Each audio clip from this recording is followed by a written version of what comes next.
आखिर में मैं आपको इधर देखिए सारे, अब आपको देखना पड़ेगा जब भी हमने नमाज पढ़नी है। इधर देखिए हाथ ऐसे करने, हाथ क्या करें सारे सारे करें ऐसे, यानी थोड़े बिल्कुल खाना काबा तरफ हाथ, अल्लाह अकबर गए तो बाद हाथ धुन्नी तो थले हाथ बनो इत्थे बने, इत्थे नहीं ढिड दे उपर नहीं, नाक तो थले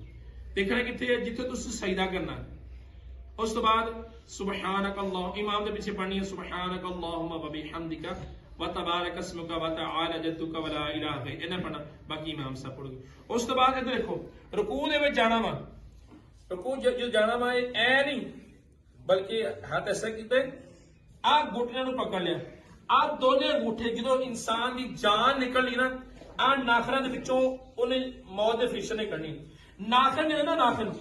ए अल्लाह अकबर कहना तो नाखन तरफ देखना, सुबहान रब्बिल अज़ीम 3 बारी। उस बाद समी अल्लाहु लिमन हमीदा सामने देखना। जो तुम जाना सजदे च,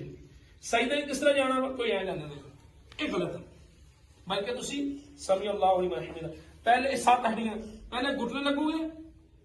फिर हाथ लगोगे, फिर की लगेगा नक नहीं, नक आ जी हैगी हड्डी,